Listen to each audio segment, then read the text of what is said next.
les prochains rendez-vous soient meilleurs et aussi de pouvoir rediffuser l'enregistrement, ce qui permettra de répondre à un de nos enjeux communs avec Charles, qui est de nous faire connaître et de potentiellement, d'ici 4 semaines, d'avoir 250 personnes inscrites, etc., qu'on limitera à 20 parce que ce qu'on veut, c'est faire de la qualité et pas de la quantité.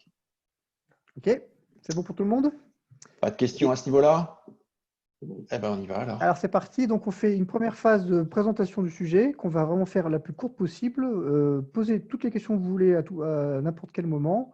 Mais en tout cas, cette phase-là sera vraiment courte. Donc il y aura peut-être 5-6 slides. On est parti. Voilà, le but, c'est vraiment de poser le sujet et d'être bien aligné sur ce dont on va parler. Donc surtout, n'hésitez pas à poser des questions. Si on n'est pas clair, c'est qu'on aura besoin d'apporter des précisions. Donc en fait, prenons le monde d'avant le Covid. Dans beaucoup d'entreprises, tout était prêt, tout était calé. On gérait plutôt des problèmes de disponibilité de ressources pour pouvoir proposer des offres à nos clients. Un bon exemple, hein, je prends l'aéronautique. L'aéronautique, avant le Covid, il y avait des compagnies qui passaient des commandes pour bloquer des slots de production des avions, dans l'espoir de les avoir dans 3 ans. Et puis, Charles, il s'est passé un petit truc. Si tu peux passer au slide, s'il te plaît. Pardon, excusez-moi. Il s'est passé un petit truc qui est arrivé, que personne n'a vu venir. Il y a un petit Covid. Et en fait, tout ce qui était prévu, en fait, s'est pris le coup de batte de baseball du Covid. Il y a eu le confinement avec les mécanismes classiques de courbe de deuil, avec la sidération d'abord, la colère, puis le confinement réellement avec les équipes qui ont dû se réorganiser. Et puis on sort du confinement. Et puis là, Charles, s'il te plaît, la question se pose de savoir comment on va repartir. Les projets dans certaines entreprises se sont complètement arrêtés. D'autres ont plus ou moins continué, d'autres ont continué.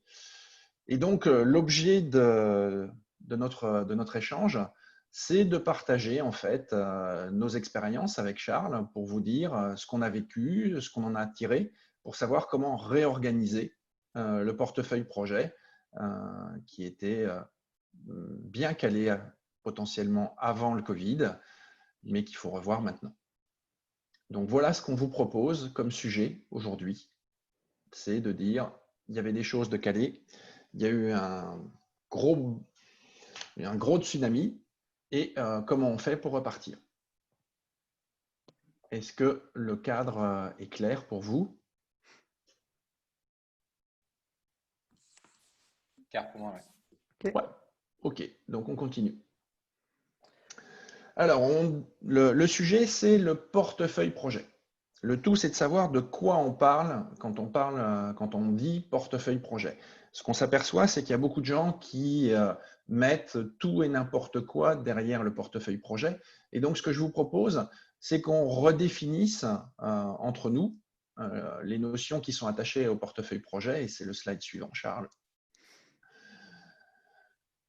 Souvent, il y a une confusion qui existe entre les projets, les programmes et les portefeuilles. Donc, est-ce que c'est clair pour vous les différences qu'il y a entre les trois?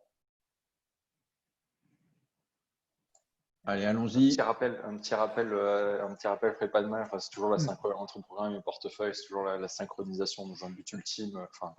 La synchronisation à un but commun un produit commun pour un programme et un portefeuille. Au final, c'est on va dire des thématiques potentiellement différentes, des projets différents, mais qui sont dans un portefeuille qu'on essaie de piloter comme ça au sein d'un portefeuille, mais c'est pas un produit global et quelque chose d'unique qu'on essaie de livrer.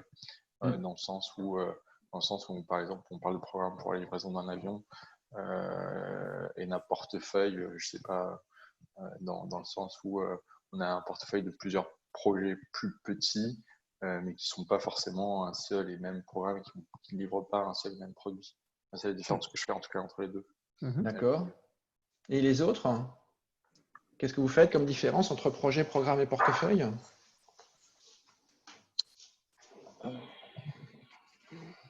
Moi, je suis plutôt d'accord avec ce qui vient d'être dit, Ouais.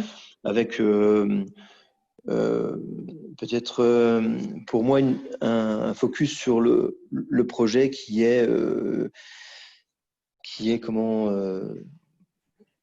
qui a un début, qui a une fin, mais qui peut être aussi l'assemblage parfois de sous-projets qui sont aussi eux-mêmes des fois très importants, quoi. Voilà.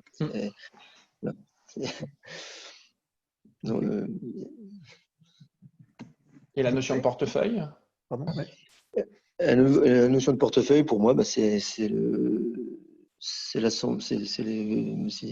fait d'avoir plusieurs projets dans sa besace et de pouvoir les gérer soit en parallèle ou pas, quoi, en fait. D'accord. Geoffrey, des visions Je rejoins ce qui se dit. Un projet, bon, c'est un projet bien déterminé. Par rapport à un programme, moi, je visualise plutôt ça comme, je sais pas, une conduite du changement ou une mission qui va avoir une certaine roadmap à suivre. Donc, c'est peut-être la différence par rapport à un projet qui est plutôt concret avec un produit et un portefeuille, voilà, qui va être une comparaison de différents projets sur une thématique particulière. Donc, c'est vraiment l'idée. Ok. Bien, donc moi, on va vous donner nos définitions, sachant que c'est celles qui nous sont chères, donc elles sont forcément perfectibles. Charles, n'hésite pas à me corriger. Non, avant. Je reviens avant. Donc sur le projet, donc le projet a un début, une fin, ça on l'a dit. Le programme, c'est un ensemble de projets qui contribuent à la production d'un produit qui peut être un produit physique, qui peut être un service, qui peut être une réorganisation, etc. etc. Prenons un exemple. Sur un programme, par exemple, quand un constructeur automobile lance une gamme de voitures, d'accord, eh ben, c'est le programme, par exemple, qui va s'appeler 5008. Et dans les 5008, vous avez déjà deux sous-programmes, un programme diesel, un programme essence. Et dans chaque programme, vous avez des finitions qui sont différentes éventuellement, des tailles de moteurs qui sont différentes.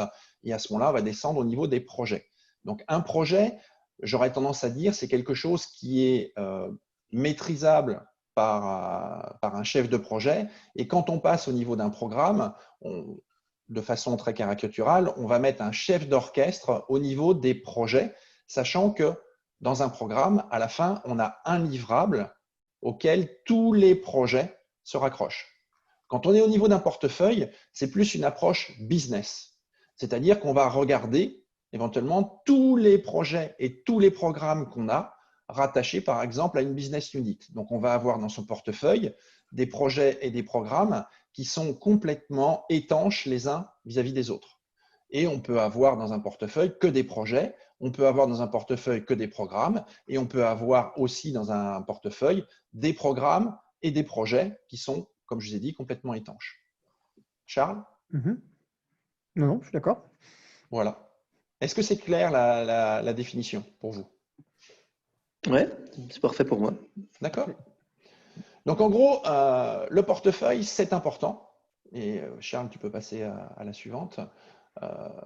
Le portefeuille, il est directement lié à la stratégie. D'accord? Donc, qu'est-ce qu'on peut attendre comme gain de la mise en place d'un portefeuille? Alors, on va les passer un par un, il y en a plusieurs. Donc, le premier, c'est la création de valeur. Toutes les entreprises, y compris celles y compris les GAFAM, qui ont pourtant des ressources, on pourrait dire quasi infinies par rapport à beaucoup d'entreprises, sélectionnent les projets en fonction de la création de valeur qu'ils en attendent. Donc, la première chose, mettre en place un portefeuille, ça va permettre de dire quels sont les projets qu'il faut lancer, de ceux qu'il ne faut pas lancer. Le deuxième point qui est très important, c'est le lead time. Donc, on a vu le premier critère, c'est un critère interne.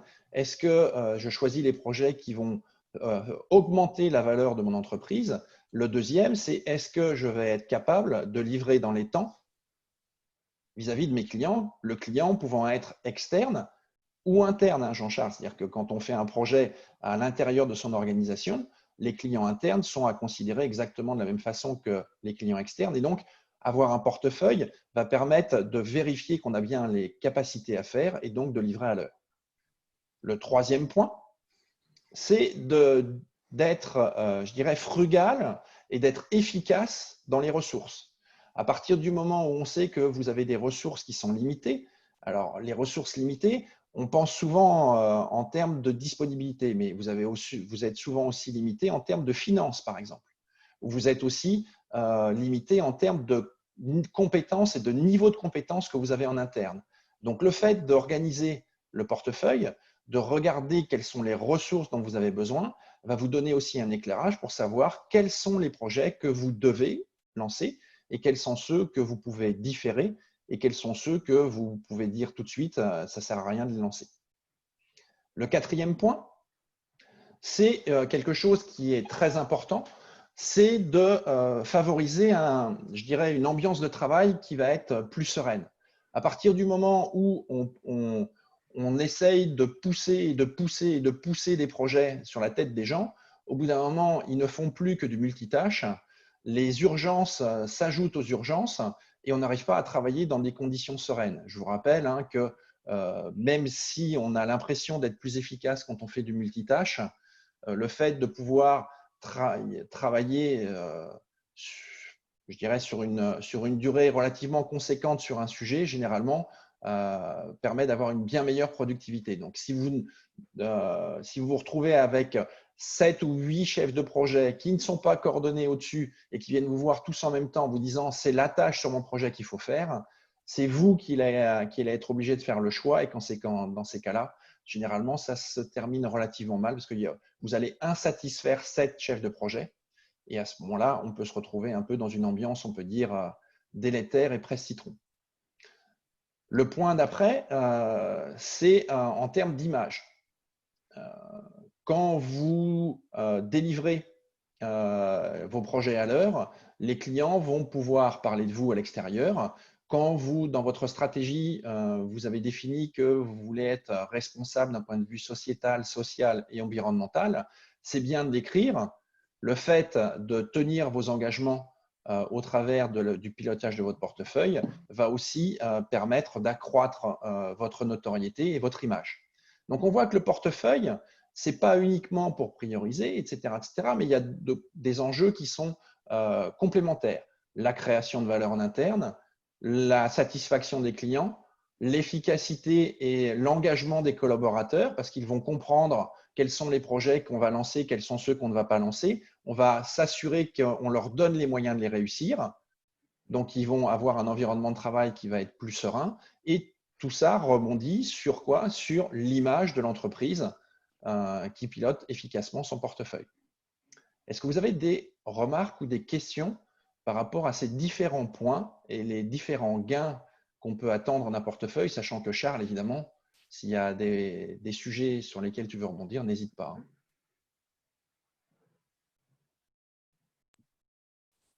Non, pour moi, c'est clair. OK. On continue. Oui. Alors, j'ai dit qu'un portefeuille, ça commence par une stratégie, mais en fait, la stratégie, il faut avoir déjà défini aussi quelle est la mission de votre organisation. Donc, je vais passer rapidement, mais la mission, c'est pourquoi votre organisation existe. D'accord? Généralement, c'est un objectif qui va devenir l'ADN de votre entreprise. Si je prends par exemple Google, à l'origine, c'était de mettre à disposition l'information,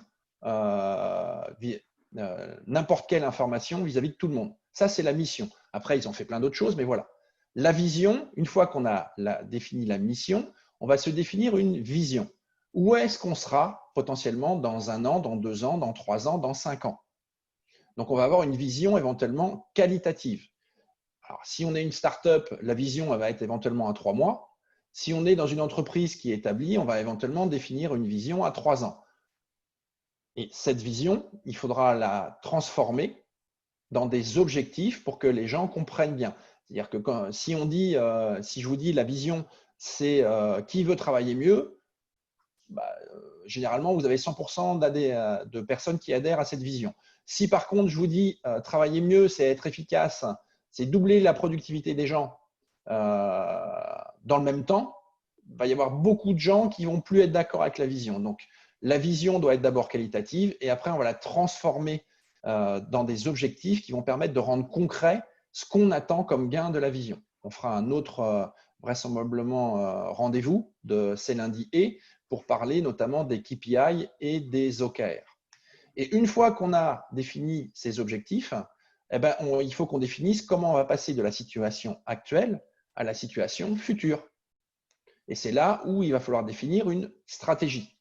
Alors, dans les stratégies usuelles, je vais passer très rapidement, il y en a à peu près 9 qui existent et qui vont avoir un impact sur comment on va manager le portefeuille. Si vous êtes dans une stratégie de rentabilité, tout ce qui va être du domaine de l'innovation, vous allez plutôt le mettre de côté. Quand vous êtes au niveau d'une start-up, par exemple, vous allez plutôt vous concentrer sur acquérir des fans et des clients, beaucoup plus que de la rentabilité et des choses comme ça. Donc, une fois que vous avez défini votre stratégie, vous allez vous retrouver avec un portefeuille de projets. Vous avez des projets qui vont contribuer aux opérations, c'est-à-dire éventuellement tout ce qui est lié aux projets que vous avez vendus à vos clients sur lesquels ce que vous en attendez, c'est qu'ils produisent et génèrent de la valeur pour le présent. Et éventuellement, vous avez tout ce qui est programmes et projets qui sont plutôt liés à de l'innovation en termes d'offres, de l'innovation en termes de produits, où vous allez travailler dessus pour quoi? Pour le futur. Donc, en fait, un portefeuille, il y a 2 axes. On part de la mission de la stratégie et en fonction de votre stratégie, vous allez avoir soit beaucoup de choses dans les opérations parce que vous êtes sur de la rentabilité, ou si vous êtes dans une politique de croissance, vous allez éventuellement avoir beaucoup de choses dans le programme et le projet. Et ce qui va être important, et ça c'est un point qui pour moi est essentiel, c'est qu'il n'y a pas de bonne façon de piloter un portefeuille projet autre que d'être d'abord très clair sur la stratégie. Oui, une remarque là-dessus par rapport à ce que vous disiez, Jean-Charles. Je ne sais pas si on se tutoie ou pas, je vais garder le vouvoiement pour l'instant, sauf injonction contraire. Mais effectivement, c'est intéressant de voir que dans un portefeuille, parce que tout à l'heure, on a parlé de trois fois la lettre P, le portefeuille, le programme et le projet. Et en fait, il y a aussi le O qui est opération. Et effectivement, quand on veut maximiser la valeur, parfois, on doit travailler sur les opérations. Et il y a des espèces de projets qui sont un petit peu au milieu, qui seraient exactement entre opération et programme. C'est tous les projets qui ont pour vocation d'augmenter l'efficacité des opérations. Et Jean-Charles, en tant que responsable d'amélioration continue ou dans l'excellence, finalement, vous faites, je suppose, j'intuite que vous faites beaucoup de projets qui sont des projets qui ont pour vocation primaire de vite augmenter l'efficacité des opérations. Je me trompe ? Non, c'est tout à fait ça, oui, c'est bien, exactement. Oui. Donc c'est vraiment au milieu. Donc c'est souvent ça. Je peux passer sur le slide d'après, Arnaud? Oui. C'est bon? Ouais. Oui. Du coup, je prends la main. Alors, je reviens sur le cas concret. On disait on veut des choses concrètes dans nos échanges. Donc, c'est vraiment ça. Et donc, vous arrivez lundi, on vous dit, ça y est, le déconfinement est effectif, les gens reviennent tous au bureau, etc. On repart comme en 40. Et donc, comme on disait, il y a cette notion de, à un moment, dans mon portefeuille projet, j'ai plusieurs projets. Donc, je vais vraiment parler au sens large. J'ai des projets, j'ai des opérations. Il va falloir que je fasse un choix sur lesquels je vais faire dans quel ordre. Okay. Et donc, quand on revient sur le choix, à un moment, il faut des critères. Et rappelez-vous, je ne sais pas si vous avez acheté une voiture récemment, mais quand à un moment, vous voulez acheter une voiture et que vous avez des comparaisons à faire, vous allez utiliser une série de critères. Donc, je ne sais pas si vous achetez Automoto, mais souvent dans Automoto, vous avez des pages de comparaison. Donc là, par exemple, je vous montre, voilà, est-ce que pour vous, c'est important que ce soit l'émission de carbone au kilomètre, le critère? Est-ce que si vous êtes père de famille, ce qui est important, c'est la taille du coffre? Est-ce que c'est le nombre de places, etc., etc. Enfin bref, pour choisir, vous avez besoin de critères. Okay. Et donc, assez vite, quand vous faites des projets, donc là, je reviens, donc imaginons que je sois le responsable de l'Alliance dans Star Wars, pour battre l'Empire, je ne sais plus comment il s'appelle, j'ai plusieurs idées de projets. Peut-être qu'il faut que je construise le Millennium Falcon en version 2. Peut-être qu'il faut qu'on construise une nouvelle base rebelle sur la planète Tyrune. Ou peut-être que ça serait bien qu'on fasse la nouvelle école de formation des Jedi. Il y a plein de projets qu'on a envie de lancer. Il va falloir les Il va falloir des critères en fait pour pouvoir dire lesquels on fait. Et donc là, les critères, comme vous voulez vraiment faire des choses concrètes, on ne va pas les lister ici, mais vous les trouvez très facilement donc, sur Internet. Si vous êtes également affilié au PMI, par exemple, vous avez un bouquin spécifique sur la gestion de portefeuille. Mais sinon, vous pouvez aller sur Google, vous faites Portfolio Project Ranking Criteria, ici, là, parce que je vous ai mis les mots-clés, et vous allez trouver finalement les critères les plus usuels qui sont utilisés pour comparer les projets entre eux. Et donc, l'idée, c'est de prendre ces critères et puis à la fin, faire une note pour dire, voilà, ce projet-là, c'est effectivement le projet le plus intéressant. Alors, sans non plus dévoiler un secret de Polichinelle, et Arnaud vous l'a déjà dit, en général, quand vous prenez ces listes-là et que vous regardez les critères par ordre d'importance, souvent, le premier critère, c'est l'alignement avec la stratégie. Le critère qui vient en premier, c'est critère numéro 1. Est-ce que ça, c'est aligné avec notre stratégie? Et après, il faut comparer les projets entre eux. Est-ce que celui-là, il est plus aligné avec la stratégie que celui-ci? Souvent, dans les critères numéro 2, il y a les critères de rentabilité, du type calcul de retour sur investissement à 1, 2 ou 3 ans. Après, il faut être aussi concret. Et c'est là où on revient vraiment sur c'est lundi et qu'est-ce que je fais de façon concrète. On a certains de nos clients, et peut-être que c'est le cas dans votre environnement, où finalement, il y a eu un changement de l'ordre d'importance de ces critères. Pourquoi? Parce que le Covid, finalement, a généré un fort problème de trésorerie, puisque par effet domino, vous avez des clients qui ne peuvent plus vous payer et des fournisseurs qui ne peuvent plus non plus d'ailleurs vous livrer. Et donc, pour certains de nos clients, finalement, cette liste un petit peu générique des critères d'importance, elle a été chamboulée. Et finalement, le critère numéro 1, c'est devenu le cash flow. C'est-à-dire, en gros, il faut refaire de la trésorerie, en fait. Et d'ailleurs, ça correspond à un changement de stratégie. Tout à fait. C'est-à-dire que la stratégie aujourd'hui de beaucoup de sociétés, c'est donc de passer cette mauvaise période. Et donc, la stratégie est de préserver le cash flow. Donc, ne confondez pas, comme Charles a dit, la notion de rentabilité qui, elle, est un objectif éventuellement dans le futur, avec un changement de stratégie qui est éventuellement de se dire aujourd'hui, c'est le cash flow qui est le principal driver, parce que de toute façon, s'il n'y a plus de cash flow, on ne peut plus payer nos fournisseurs et on ne peut plus payer les salaires. Okay. Donc, ça peut dire que de toute façon, ces critères, cette liste de critères, elle est contextuelle. C'est qu'à la fois, elle dépend de votre société, parce que ça ne sera pas forcément les mêmes, même si, encore une fois, il y a des critères relativement génériques. Il peut aussi y avoir un moment, un critère contextuel qui fait que c'est ce critère-là, un moment contextuel qui fait que c'est ce critère-là qui est ici et maintenant le plus important. Arnaud, pour conclure. Donc, en fait, trois questions basiques sur lesquelles vous pouvez vous poser quand vous mettez en place un portefeuille et pour le piloter. C'est d'abord la première, qu'est-ce que j'y gagne? Et là, je reviens, qu'est-ce que j'y gagne par rapport à la stratégie? C'est-à-dire que, voilà, est-ce que si ma stratégie, c'est d'acquérir des clients, quand on me propose de basculer sur le cloud, je ne sais pas quoi, est-ce que ça contribue vraiment à accroître mon nombre de clients? Je ne sais pas. Si c'est de la rentabilité, on va regarder la rentabilité. Si c'est le cash flow, on va regarder la consommation de cash flow. Donc, qu'est-ce que j'y gagne? C'est vraiment en quoi mon projet va contribuer à l'atteinte des objectifs de la stratégie. Une fois que vous avez vérifié ça, la deuxième, qui souvent d'ailleurs est oubliée, c'est est-ce que j'ai les ressources pour le faire?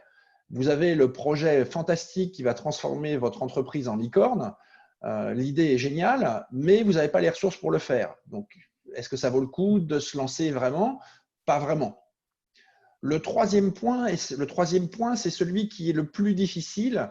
Et c'est ce qui fait aussi que pour être un bon chef de projet, un bon directeur de programme ou un bon pilote de portefeuille projet, il faut avoir été sur le terrain. C'est est-ce que je suis confiant? Oui, mon projet peut contribuer. Oui, j'ai les ressources. Mais entre guillemets, est-ce que je le sens? Par rapport à ce que j'ai vécu, est-ce qu'il n'y a pas dans ce projet des petits signaux qui me rappellent quelque chose que j'ai vécu et qui se sont mal terminés? Et donc, c'est là où, dans les interventions qu'on fait avec Charles, on dit tout le temps, mais pratiquez, gérer des projets, gérer des programmes, tester des nouvelles choses pour sortir de votre zone de confort et développez en fait votre intuition pour que quand vous serez face à la même situation, vous ne reproduisiez pas ce qui n'a pas fonctionné la dernière fois. Donc, les 3 questions, c'est ça. Est-ce que ce qu'on me propose va contribuer à la stratégie? Deuxièmement, est-ce que globalement, j'ai les ressources pour pouvoir le faire? Et troisièmement, est-ce que je suis confiant dans le fait qu'on va réussir à faire ce projet? Ok. Et pour enchaîner sur donc vraiment le débat, ce qu'on vous propose, c'est de réfléchir pendant 1-2 minutes, enfin le temps qu'il vous faut, et de nous dire quelles sont les questions que vous voudriez qu'on traite maintenant. Alors, l'idée, c'est que chacun liste. Alors, vous connaissez tous la fonction annoter sur Zoom? Vous savez vous en servir? Normalement, dans Zoom, vous avez quelque chose qui s'appelle annoter. Et Alors, si vous mettez votre souris tout en haut, vous allez avoir option d'affichage. D'accord? Donc, vous cliquez dessus et vous allez sur annoter. Ça va vous ouvrir une barre. D'accord? Et si vous cliquez sur texte, à ce moment-là, vous pouvez écrire du texte qui va apparaître directement sur l'écran et qui sera lu par tout le monde. Ok. Et donc, l'idée, c'est que chacun pose autant de questions qu'il veut, probablement au moins 2, 3. On liste toutes les questions qu'on veut traiter et après, on va sélectionner les plus intéressantes au niveau du groupe. Donc, on va voter en fait sur les questions. D'accord? Donc, allons-y. Donc, on vous a proposé, mais ça, c'est nous, des questions qu'on aurait envie auxquelles on aurait envie de répondre, mais vous en avez peut-être d'autres. Et n'hésitez pas à poser des questions très simples, hein. Ça peut être, par exemple, qu'est-ce qui fait que ça ne marche pas? Par exemple, là, on vous a parlé de critères, mais vous avez sûrement des exemples où il n'y avait pas de critères et pourtant, la société marchait. Donc, bref, allez-y, toutes les questions qui vous sont venues. On vous laisse 1 à 2 minutes et ensuite on vote. Donc, je rappelle, hein, vous allez dans option d'affichage, annoter, et vous sélectionnez l'onglet texte. Et à ce moment-là, quand vous validez, ça apparaît.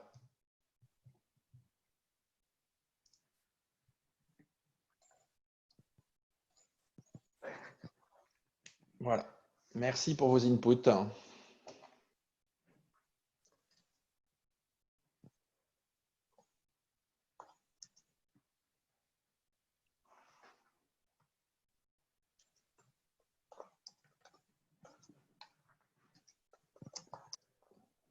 J'en mets une là qui me vient, mais c'est la mienne. Donc, ouais, ok, merci.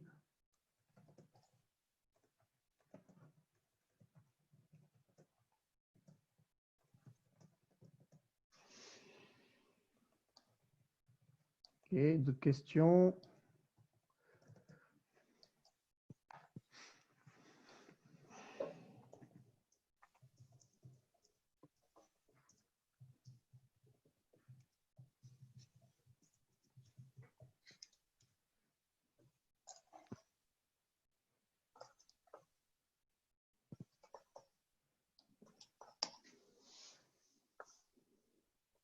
Ok.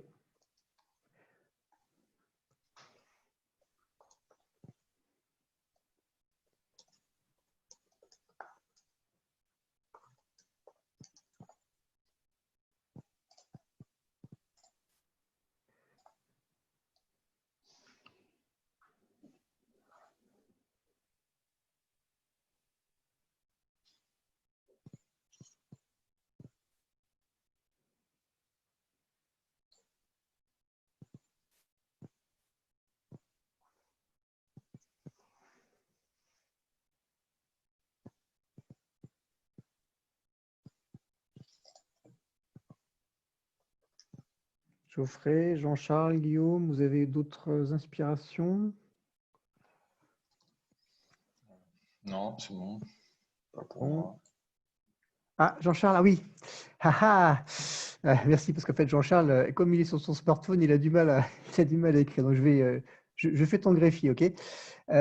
Donc, alors, sous quelle forme présenter? Toutes les questions sont bonnes, effectivement, celle-ci en particulier. Ah, il y a quelqu'un qui a effacé de ces questions. Mais je voulais pas. Ouais. Synthétiser ensemble des projets visuels, ok. Alors, hop. Ok, merci Jean-Charles. Ok, Tu avais d'autres questions, Jean-Charles? Excuse-moi, je suis passé au tutoiement, excuse-moi. Non, pas de souci, Charles. Non, pas d'autres questions pour le moment. Ouais. Ok, Guillaume, tu as effacé une de tes questions, c'est ça? Ouais, mais Ok. j'ai remis. Ouais, très bien. Alors, donc je propose que du coup on passe à la votation, c'est-à-dire que on se donne chacun. Alors Arnaud et moi, on se propose de pas voter pour que ce soit vraiment votre choix. Là, il y a 1, 2, 3, 4, 5, 6, 7. Il y a 7 questions. Donc je vous Attendez, donne. excusez-moi, j'ai supprimé les 2 questions en fait que j'avais mises. Donc, Tu les as en tête? Vas-y, m'écoute pas.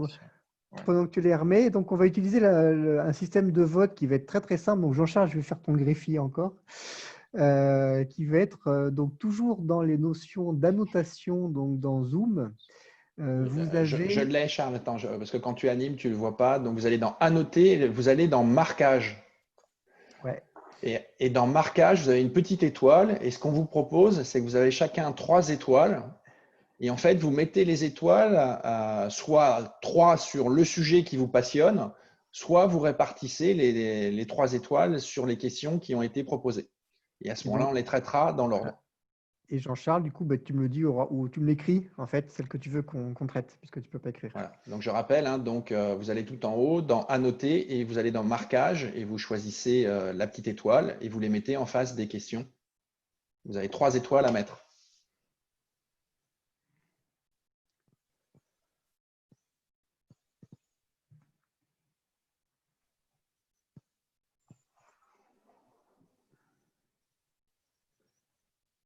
Alors Jean-Charles, tu veux dire celui qui s'appelle fixer les critères de sélection, c'est ça? Tu as écrit 2 étoiles sur la priorisation, c'est ça que tu voulais dire? Ok, parfait, merci. Arnaud, tu peux mettre 2 étoiles sur comment fixer les critères de sélection de projet pour établir un portefeuille, s'il te plaît? Oui. Alors, hop. 2 là. Ouais, c'est ça. Et la 3e? Jean-Charles, tu as droit à encore une étoile. Oui, je regarde, en effet. Normalement, on doit voir à l'écran, puisque vous êtes 3 à voter, on doit avoir 9 étoiles. La journée. Et peut-être que, je ne sais pas si Benjamin, comme il était Benjamin, sur il a décroché, je crois. Hein. Enfin, il me semble que. Attends. Ouais, bon. Non, je crois qu'il n'a pas réussi à se reconnecter. Dernière étoile sur comment établir une stratégie de portefeuille. Quand il n'existe pas. Ok. Voilà, c'est bon. On a 2 sujets qui ont l'air de prendre. J'ai posé des bonnes questions, visiblement. C'est ça. Alors, déjà, en fait, moi, je ne me considère pas comme un expert du sujet au sens où vous avez aussi des éléments de réponse. Donc, j'ai envie de dire, j'ai presque envie de vous poser la question d'abord à vous. Donc, par exemple, sur fixer les critères de sélection, c'est qui l'a posé? C'est Guillaume, c'est ça? Oui. Ouais. Ben, Jean-Charles, en fait, si ça te va, qu'est-ce que toi, tu aurais envie de faire intuitivement pour fixer les critères de sélection par rapport à ce qu'on a vu ou par rapport à ce que tu as déjà vécu? Critères de sélection, pour moi, il serait. J'utiliserai en fait déjà la vision et la stratégie de l'organisation. Est-ce que c'est en lien avec les objectifs stratégiques chapeau, on va dire, de l'entreprise?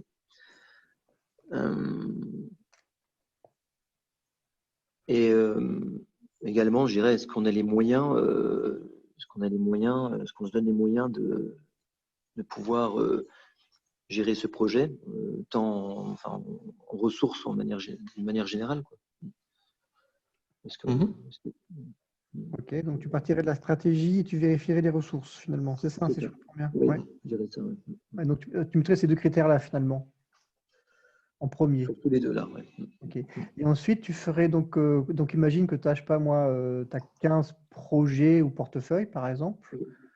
Tu le fais concrètement comment? Tu fais plutôt un tableau, c'est ce que tu as en tête, de faire un tableau un peu comme j'ai montré avec mon écran noir et le Millennium Falcon, et donc de lister les 15 projets, c'est ça que tu as en tête, ou tu as en tête autre chose comme façon de l'amener?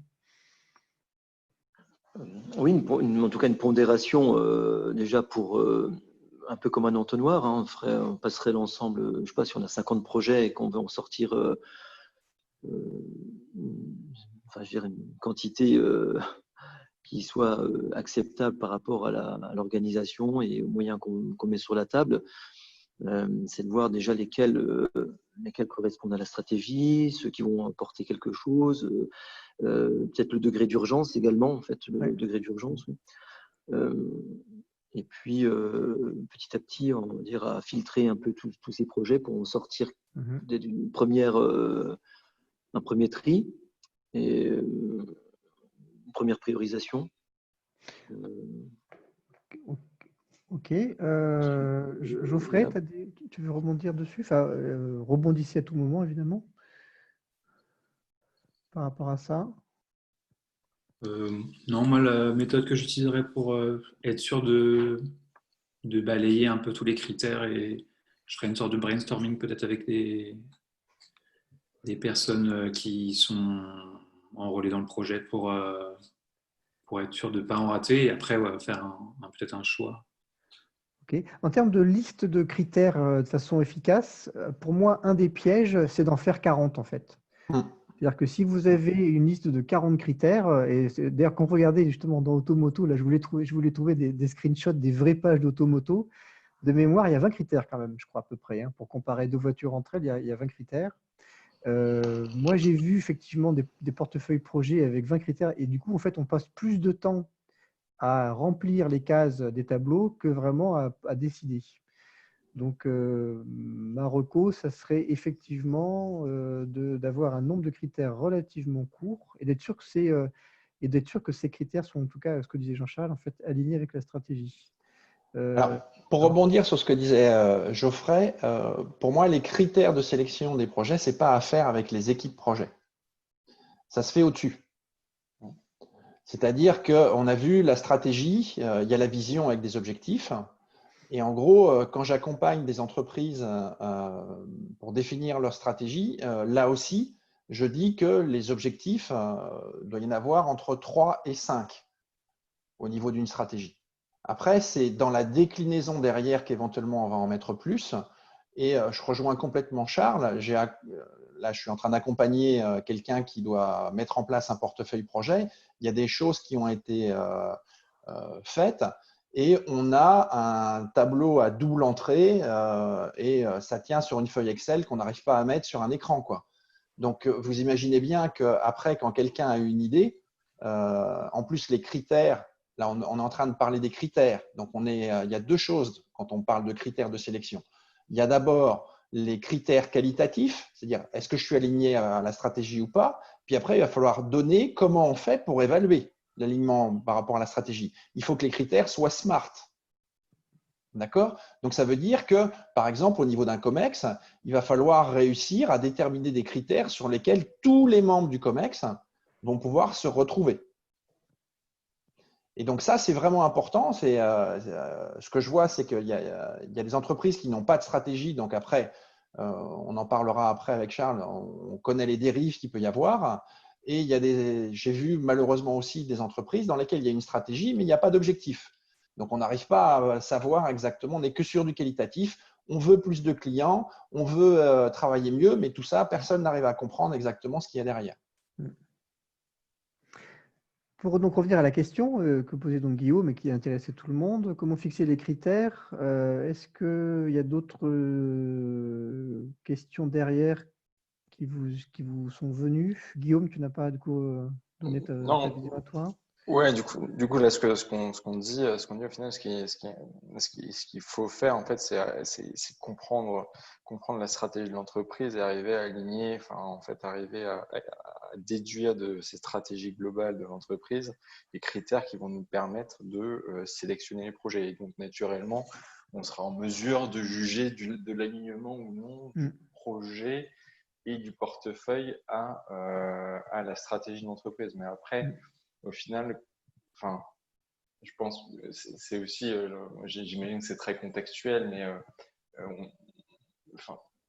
établir tout ça, donc établir ces critères-là, donc c'est relié à la stratégie, mais est-ce qu'il y a d'autres moyens d'établir ces critères en dehors de il faut que ça soit rentable, il faut que ça soit, il faut qu'on ait un alignement aux différents éléments de la stratégie de l'entreprise. Est-ce qu'il y a d'autres critères qui doivent être pris en compte absolument pour… Oui. pour juger ça sans que ça fasse une liste de 20, comme le suggère Charles. Parce qu'au final, on ne va pas s'y retrouver, quoi. Alors, je vais te donner un exemple. Une entreprise que j'ai accompagnée avec comme stratégie de se déployer au Brésil. Ouais. Là, tu as tout de suite un critère. C'est-à-dire que tu vas rajouter, est-ce que le projet qu'on me soumet va permettre d'aller se développer au Brésil. Ouais. Donc, il y a des choses toutes bêtes comme ça, mais qui malheureusement ne sont pas faites. Ce que je vois surtout dans ces critères, c'est qu'il faut qu'ils soient validés par une entité qui ait un poids hiérarchique. C'est-à-dire que si au niveau d'un COMEX, ces critères n'ont pas été validés et que tout le monde au niveau du COMEX ne les a pas trouvés, on va retomber dans le théâtre. C'est-à-dire qu'à ce moment-là, chaque membre du COMEX oublie qu'il est un membre du COMEX et redevient un directeur de département et va vouloir pousser ses projets au lieu de pousser les projets qui vont contribuer à la résilience ou au développement de l'entreprise. Quand ces critères, ils doivent vraiment sortir et éventuellement les membres du COMEX doivent être challengés par quelqu'un qui pilotera le portefeuille de projet pour que tout le monde soit d'accord pour que les critères soient utilisés. Ça correspond en fait au principe de prise de décision. Quand vous n'avez pas défini de critères de décision, vous commencez à instruire un sujet et quand vous allez définir les critères vont être biaisés par déjà la solution que vous voulez, à laquelle vous vouliez arriver. Donc vraiment la bonne chose, c'est de définir des critères avant et après d'évaluer les projets. Alors, une autre remarque, alors, je vais faire un truc un peu bizarre, c'est que je vais revenir en arrière, donc je vais laisser les annotations, donc, mais c'est juste pour vous remontrer le tableau, c'est pas grave. Hein. Si je reviens sur ce slide-là, aussi, donc évidemment, dans un monde parfait, on voudrait avoir des critères fermés, c'est-à-dire des choses où il y a une définition qui est super précise, et du coup, c'est super facile à remplir. Okay, on se dit, finalement, en COMEX, on passe une demi-heure, on a 20 projets, on a 3 critères, oui, non, je remplis. En fait, ça, en pratique, ça peut être difficile à faire. Moi, ce que j'ai vu qui marche assez bien, effectivement, d'avoir une liste assez courte et surtout de faire des comparaisons entre les projets. C'est-à-dire qu'il y a une échelle que moi j'appelle l'échelle boucle d'or. Je ne sais pas si vous connaissez l'histoire de boucle d'or. C'est la petite fille qui arrive dans une maison avec des ours et puis elle arrive et fait alors, il y a une chaise, il y a 3 chaises. Alors, cette chaise, elle est trop petite pour moi. Puis après, il y a la grande chaise. Alors, cette chaise, elle est trop grande pour moi. Et puis il y a la chaise du milieu. Cette chaise, elle est bien pour moi. Donc en gros, c'est un petit peu l'équivalent du, vous savez, low, medium, high, etc. Donc vous pouvez aussi finalement accentuer plutôt l'exercice de sélection des projets sur des sélections entre eux. C'est ce que je veux dire? C'est-à-dire qu'en fait, vous dites, par rapport à ce critère-là, j'ai 5 projets, lequel contribue le plus finalement, par exemple, à notre stratégie? Si à un moment, on dit notre stratégie, c'est de recouvrer notre image de marque, notre réputation, vous prenez ce critère-là, donc la colonne, pardon, la ligne finalement, il faut regarder la ligne qui est critère, est-ce que ça répond à notre enjeu d'augmenter notre réputation, et vous comparez les projets entre eux. Donc finalement, la définition du critère précis et fermé à ce moment-là n'est pas si importante, c'est plutôt la comparaison, les poids relatifs des projets entre eux. Okay. Une autre façon de répondre, je ne sais pas si ça répond à ta question, Guillaume, pour être concret, mais c'est une autre façon en fait, de rentrer dans la définition. Et par contre, si vous utilisez des critères comme low, high et medium, c'est comme quand on fait une analyse de risque, mettez des poids très différents. C'est-à-dire que le low, il n'est pas à 1, le medium est à 2 et le high est à 3. C'est mettez carrément des puissances de 10. C'est le low, il est à 1, le medium, il est à 10 et le high, il est à 100. Sinon, vous allez vous retrouver avec quand vous allez faire la somme des points sur chaque critère, vous allez vous retrouver avec des projets qui sont à 9 et d'autres qui sont à 8 et d'autres qui sont à 10 et vous n'allez pas voir les gaps qu'il y a. Alors que si vous passez sur des puissances de 10, vous allez vous retrouver avec des projets éventuellement, s'il y a 5 critères qui peuvent avoir 500 points, et celui qui est tout en lot, il a 5 points. Et là, on voit bien la différence.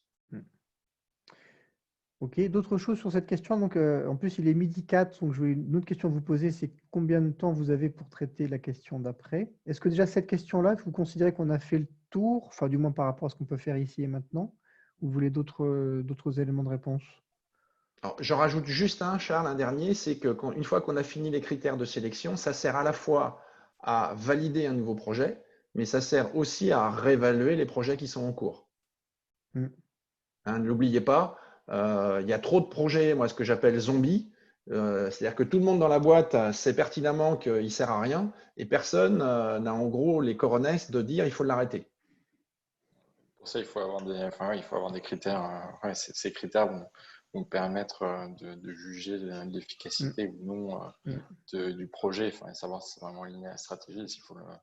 Après, une fois que c'est prouvé, il y a entre guillemets juste à prendre la décision de le fermer. Là, ça peut être compliqué. Alors, il y a deux choses dans ces choses-là. Il y a, on s'aperçoit qu'on s'est trompé sur le projet et on ne va pas délivrer la création de valeur. Et là, à ce moment-là, on peut le faire. Il y a aussi l'autre chose, c'est qu'on est sûr qu'on va délivrer la création de valeur, mais il y a une autre idée qui, elle, a un retour sur investissement qui est beaucoup plus court, qui va générer beaucoup plus de revenus, mais on a besoin des ressources qui sont allouées sur le projet qui va générer moins de valeur. Et là, c'est pareil, il faut être capable de dire à un moment au COMEX, on a un projet là qui va générer 3 millions, on en a un autre sur lequel on a encore pour 2 ans qui va générer 500 000. Pour celui qui va générer 3 millions, on a besoin des ressources qui sont sur celui de 500 000. Qu'est-ce qu'on fait quoi?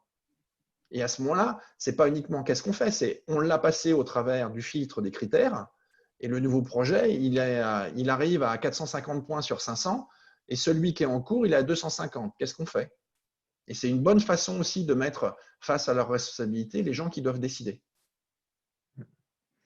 Ok, il est à peu près midi 6. Est-ce que vous avez encore du temps pour qu'on traite l'autre question ou pas?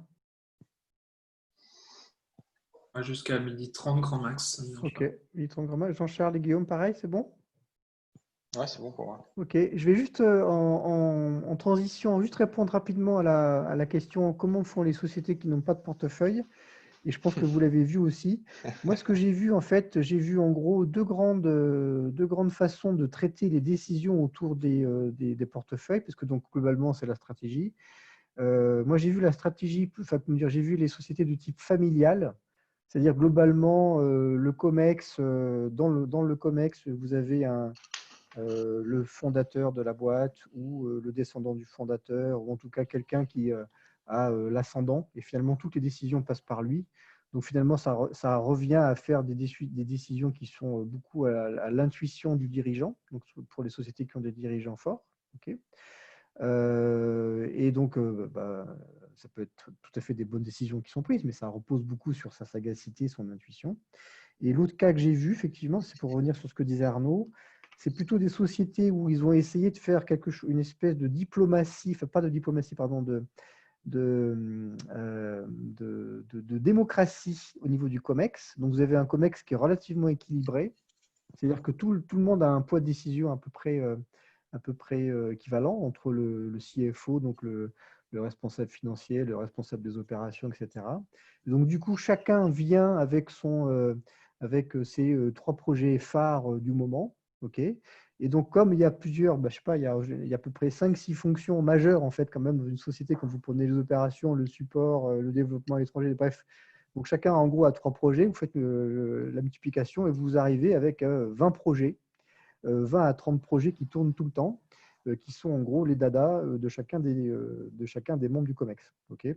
Donc, en général, c'est ce qu'ils font. Donc, en général, ces sociétés-là ont un portefeuille qui n'est pas, ou n'ont pas de portefeuille, mais ont une liste de projets qui correspondent finalement j'ai envie de dire, à l'énergie, au pouvoir de persuasion de son directeur. Donc, c'est comme ça que ça se passe. En tout cas, moi, c'est ce que j'ai vu dans mes expériences. Donc, soit, en gros, le dirigeant très, très fort, c'est lui qui tient le COMEX, soit chacun des membres du COMEX a ses 3-4 projets, en fait, et il les défend bec et ongle.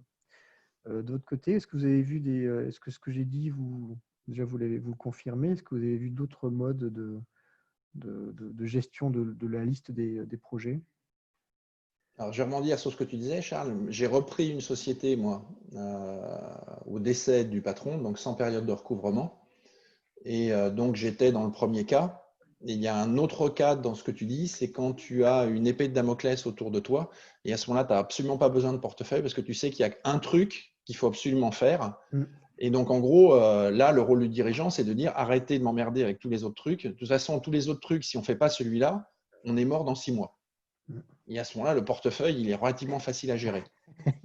En gros, c'est de dire non. Non, non, non, non. Ça, tu en as pour 5 minutes. Ouais, mais on t'a demandé de faire des choses sur le projet qui va faire qu'on va être encore vivant dans 6 mois. Et donc, les 5 minutes que tu veux faire là, passe-les sur le truc qui est important pour la boîte. Ok.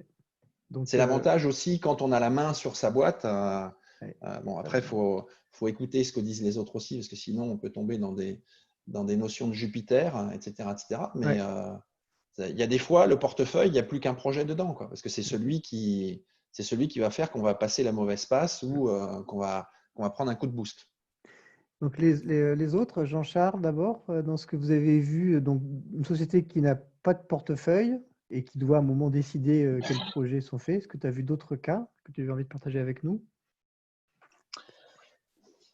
Oui, alors je rebondis sur ce qui vient d'être dit, là, sur un peu l'aspect urgence, sauvetage de la boîte.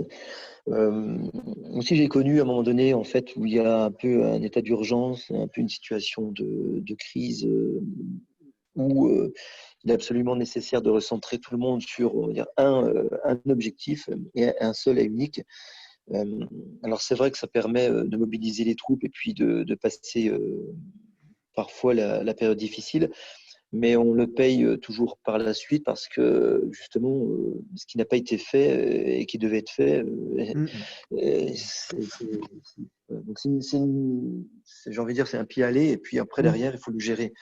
Donc c'est un peu compliqué et ça laisse aussi, souvent d'ailleurs dans ce cas-là, ça fait supporter le projet ou le projet prioritaire toujours sur les mêmes personnes. Et c'est ça que je voulais en fait juste signaler, c'est que dans la gestion pour moi de projet, c'est vraiment ne pas de faire attention au poids donné à chaque participant, à chaque membre des équipes projet, parce que bien souvent, on se rend compte que c'est une histoire de compétences, une histoire soit de disponibilité aussi, mais de compétences. Et on a tendance à charger toujours les mêmes personnes. Ça veut dire que la culture du projet est toujours focalisée sur les mêmes personnes. C'est celle-là qu'on va aller chercher lorsqu'il y a des projets. Et en même temps, elles vont se fatiguer. Et puis, donc, on revient à la discussion que vous aviez au début, c'est-à-dire le mode multitâche, multiprojet. Et on tourne un peu comme le hamster dans sa roue, quoi.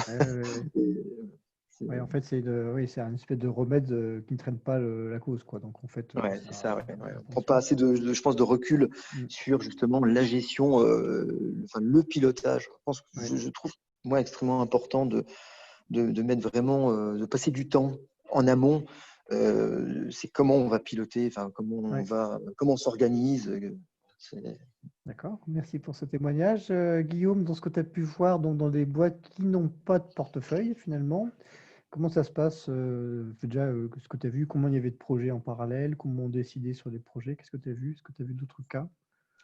Je t'avoue que j'étais pas forcément à ce niveau-là, j'étais plus au niveau Du projet en lui-même? au niveau du projet lui-même, quoique ou dans l'implémentation opérationnelle, donc j'étais pas à ce niveau stratégique. Les seuls moments où j'ai pu toucher ça du doigt, c'était un plus petit niveau où en fait c'était une sélection c'était un portefeuille innovation, c'était des projets d'innovation qui avaient certaines thématiques, et donc il y avait un portefeuille naturellement qui s'était créé par thématique et qui était piloté sans réel critère, parce que c'était de l'innovation, donc il y avait beaucoup d'incertitudes.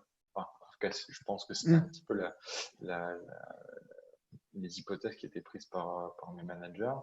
Donc, du coup, en fait, on ne savait pas trop vraiment où on allait, quoi. Quel était le moment où on killait un projet ou quel moment où on continuait vraiment parce qu'on pensait qu'il y avait un futur là-dedans.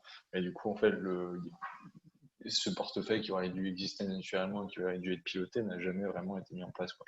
Après, tu avais peut-être un système de restriction par la capacité. Peut-être qu'en fait, vous lanciez, puisque c'est des projets d'innovation, quelque part, tu admets que tu vas avoir un taux de déchets, élevé, quoi, que beaucoup de projets n'aboutiront pas, mais tu les contrains par la capa, en coût délai.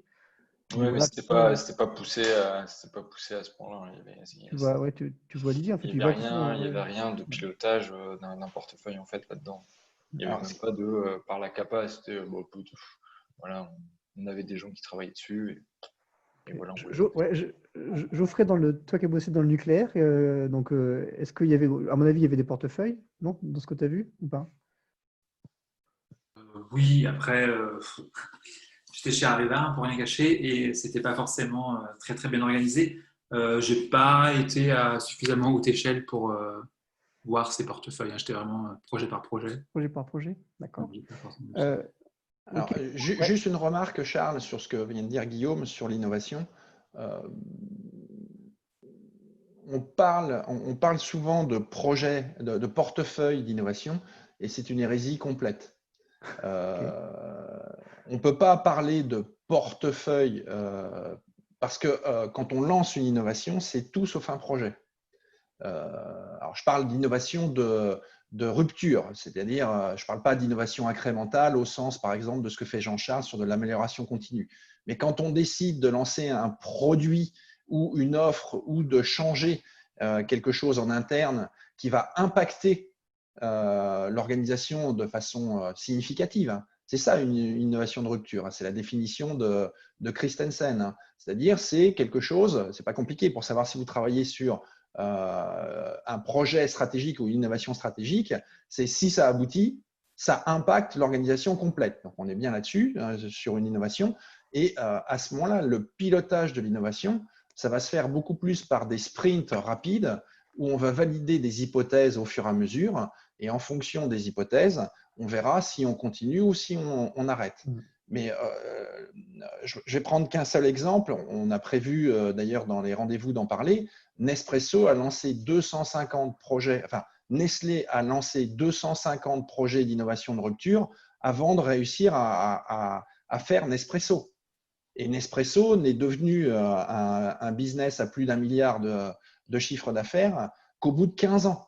Donc, ils ont pivoté au niveau du business model, etc. etc. Et je pense que la meilleure façon de tuer l'innovation, c'est de demander un business plan. Ok. Il nous reste donc à peu près un quart d'heure.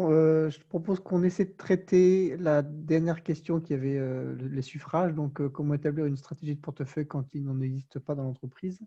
Arnaud, est-ce que tu peux commencer par nous Alors, donner des éléments? oui, c'est-à-dire que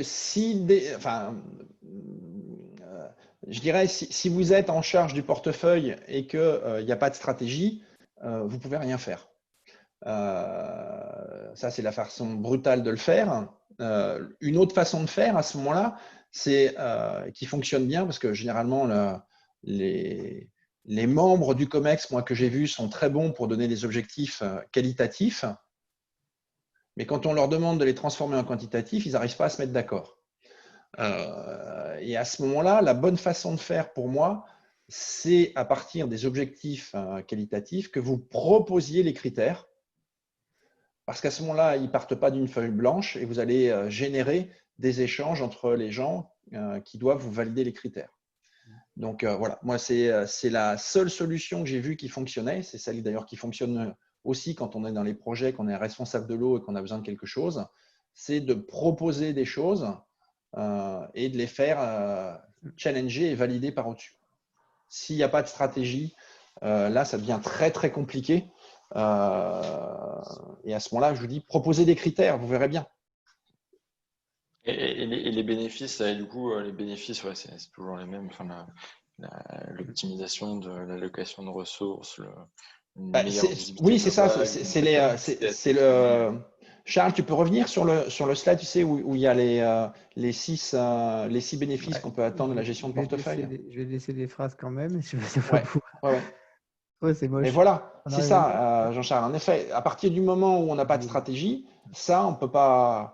On ne sait pas si on gaspille des ouais. ressources ou pas. On va éventuellement mettre en place les conditions d'un turnover ou de burn-out ou de désengagement élevé. L'image de l'entreprise se dégrade. La création de valeur en interne, on est plus sur des guerres d'ego que sur de la création de valeur collective. Et les clients s'en vont, quoi. Donc, Comment dire, un complément de réponse de ma part. Donc, sans rentrer dans la technique de comment, moi, je me poserais plutôt la question de pourquoi, en fait, pourquoi il n'y a pas de stratégie de portefeuille. À mon avis, c'est parce que les gens sont, je pense, enfin j'intuite qu'ils ne sont pas à l'aise avec les décisions qu'ils ont prises et avec la notion d'échec. Moi, ce que je ferais plutôt, déjà, avant même de répondre à la question du comment, j'essaierais de faire remonter à la connaissance, à la conscience des gens du COMEX, l'histoire des projets qu'ils ont décidés. Est-ce que finalement, rétrospectivement, ils se sont dit, tiens, celui-là, on n'aurait pas dû le lancer.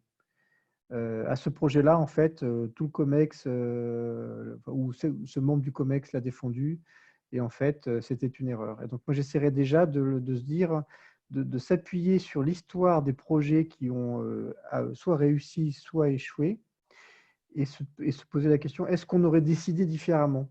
Ou comment est-ce qu'on pourrait décider différemment? Déjà, avant même de répondre à la question. Je ne sais pas si Guillaume, ça te donne une Oui, non, piste. c'est vrai que c'est un côté intéressant de rebalayer l'historique, au final, faire un retour d'expérience sur les échecs, sur les projets qui ont échoué, mais qu'on a continué de garder, qui nous ont fait perdre de l'argent et des ressources inutilement, comparé à Ouais. des projets qui ont fonctionné, Et du coup, ça peut sans doute aider à aiguiller le top management sur quels sont les bons critères. Donc, c'est Ouais. tout un Et je suis travail d'analyse amont à faire sur tout ça et potentiellement ouais. d'investigation assez intéressant. C'est vrai de se baser sur tout ce qui s'est passé par le passé pour voir quels sont les échecs et les succès. Ouais, c'est Et alors en particulier, moi ce que j'ai vécu dans les gros projets que j'ai vécu de transformation, c'est que c'est des projets qui avaient une grande, il y avait beaucoup d'équipes dessus. Donc il y avait un moment, par exemple, 50 personnes. Il y avait 50 consultants, consultants externes plutôt, consultants externes qui étaient facturés entre 500 et 1500 euros la journée. Ok, donc sur une optique de time and material. Donc, quand tu es sur un projet qui a cette voilure-là et que tu te rends compte que le processus, par exemple, de décision pour arrêter ce projet, parce qu'à un moment, il faut savoir aussi arrêter les projets, si tu mets 6 mois à te décider à arrêter le projet, tu calcules combien tu as dépensé avec 50 personnes pendant 6 mois. Et tu dis aux gens, regardez, si on s'était doté d'une stratégie de portefeuille pour dire sous quels critères on arrête, on aurait gagné, on aurait économisé. Alors, je ne suis pas assez intelligent pour faire le calcul en live, je ne sais pas si quelqu'un l'a fait là, mais à mon avis, c'est en millions. Après, c'est pas tellement. Après, je pense pas que enfin, ça, c'est pas forcément lié au portefeuille. C'est lié à la performance du projet en soi et savoir s'ils sont capables de livrer, ou non. Donc ça, enfin, j'ai pas l'impression en soi Ça que ça soit lié au portefeuille, ouais. Moi, je le lis au soit lié au fait d'un portefeuille. Ouais. proportion. C'est Je, plus je- les critères de succès d'un projet, quoi. ouais, je le lis en fait au portefeuille dans une limite, tu sais, dans une optique de limitation de ressources. En général, tu te mets à gérer comme un portefeuille quand tu comprends qu'à un moment, tu dois toujours balancer en fait les projets entre eux. Ouais. Et donc, du coup, Ouais. ces C'est sûr, questions. quand tu n'as pas de problème de ressources et que tu as t'as tout ce que tu veux, tu n'as pas Ouais, besoin de faire ce genre c'est ça, de priorisation. Hein, c'est ça. Ouais. Je vais vous donner un exemple qui est un exemple d'une petite société qui s'appelle Apple. Quand Steve Jobs demandait en gros aux responsables des différentes business units, il les envoyait généralement dans un endroit où il n'y avait pas de Wi-Fi, il n'y avait pas de couverture. Il leur donnait une semaine pour que le vendredi matin, ils soient d'accord pour les 10 projets à lancer. Et il arrivait le vendredi après-midi et il disait l'objectif, c'est qu'avant qu'on reparte en week-end, il faut qu'on n'en ait que 3. Parce que si on veut faire des produits excellents, on ne peut pas gaspiller les ressources. Et si on veut garder notre avance, il faut qu'on mette l'impact. Et là, je reviens sur quelque chose qui est très important justement sur le portefeuille, c'est le lead time. C'est-à-dire que si vous avez un très bon projet, mais qu'il arrive après que vos concurrents aient mis un produit équivalent sur le marché, là, par contre, tout ce que vous avez dépensé, vous l'avez perdu. Donc, même une société comme Apple, avec pourtant le cash qu'ils ont, sélectionne drastiquement par rapport à l'impact que ça va avoir, pas sur Apple tout de suite, là, mais sur Apple dans 3 ans ou 4 ans ou 5 ans. Et donc, quand on n'a pas de stratégie, généralement, c'est que tout en haut, il n'y a pas de stratégie et qu'on est plus dans le théâtre du COMEX que dans un COMEX qui partage l'avenir. C'est-à-dire que posez-vous la question. La question de Charles était très bonne. Pourquoi il n'y a pas de stratégie de portefeuille? Ben, il y a des fois parce que ça arrange les membres du COMEX, parce qu'ils peuvent faire leur toutouille en interne. Et donc, je ne t'embête pas sur ce projet-là. Par contre, tu ne m'embêtes pas sur ce projet-là. Et on est plus dans, je dirais, de la mafia que dans de la création de valeur pour l'entreprise et pour les salariés. C'est pas de la lutte politique unifiée. Exactement, oui. Oui, bah, et regardez, il y a des très bons exemples. Vous avez Enron, vous avez Wire, la fintech en Allemagne qui s'est envoyée en plein vol, où, soi-disant, les patrons n'étaient pas au courant. Je veux dire, c'est pas possible. À ce niveau-là, c'est plus possible. Ok, il nous reste 5 minutes. Je propose qu'on clôt le débat pour pouvoir passer sur l'amélioration continue justement du dispositif, à moins que vous ayez une autre question ou Jean-Charles, Geoffrey, une remarque sur cette notion de comment établir une stratégie quand elle n'existe pas. Non, moi c'est bon. C'est bon, Geoffrey. Jean-Charles, c'est bon aussi pour toi? Oui, c'est bon. Je souligne pour moi l'importance en effet de la gouvernance. C'est la gouvernance de l'organisation qui va vraiment être le moteur et pour moi et impulser cette gestion de portefeuille, en tout cas. Et effectivement, il y a tout. C'est pour ça que moi, ça m'intéresse aussi beaucoup. C'est comment est-ce qu'on fait changer un COMEX en fait. Comment est-ce qu'on arrive à rendre les COMEX plus professionnels dans leurs décisions, ou du moins plus pragmatiques et moins dans l'entre-gens, quoi.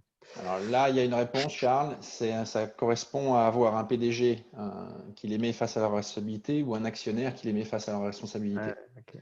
Voilà, c'est comme dans les projets. Les projets, il n'y a jamais de sponsor et tout redescend sur le chef de projet qui est, quand il a pris le projet, déjà coupable et qui sert de fusible, alors que normalement, c'est au sponsor de sauter. Ok. Alors, juste pour finir donc, cette session, déjà, on aime bien que vous repartiez avec des choses concrètes. On fera en sorte que vous ayez sans arrêt des choses concrètes. Alors, il y a peut-être d'autres choses concrètes que vous avez attrapées, et on l'espère en tout cas, durant cette session.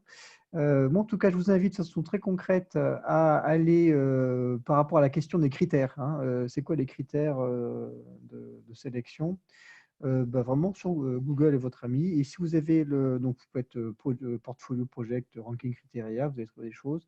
Si vous avez là un compte PMI, vous avez carrément donc, si vous connaissez le PMI, il y a un gros document qui s'appelle le PMBOK, qui est la partie générale. Vous avez des des documents assez gros aussi, dont certains sont dédiés portefeuille. Par rapport à la décision très concrète de qu'est-ce que je fais, est-ce que je dois optimiser mon cash flow? Nous, on a trouvé une vidéo. Alors, ce n'est pas du portefeuille projet, mais je trouve que l'arbre de décision est vraiment très bien.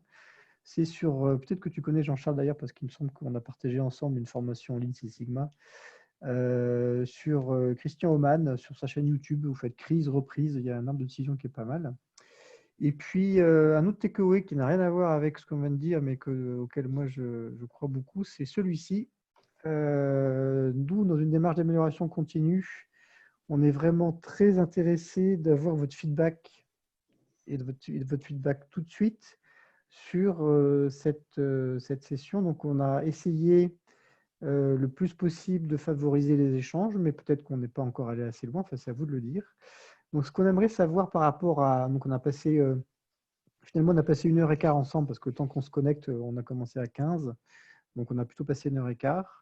Par rapport à donc 1h15, ça fait 75 minutes si je suis encore compté, de faire donc un rapport du temps passé et du temps gagné. C'est-à-dire que soit vous dites en gros, j'ai rien gagné, donc c'est 1, donc le doigt numéro 1, la main qui lève un doigt, soit vous dites finalement j'ai vraiment appris beaucoup plus que j'apprends d'habitude sur un échange d'une heure 15.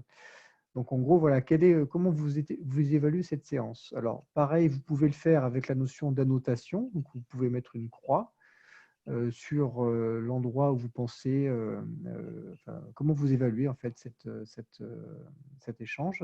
Et Jean-Charles, puisque tu ne peux pas écrire, soit tu nous le dis et je le mets, soit tu me l'écris dans le chat.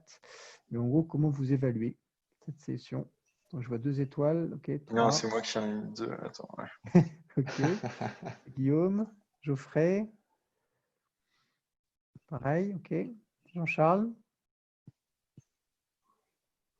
Ok, Jean-Charles nous dit niveau 4, il faut se laisser une perspective d'excellence. Parfait.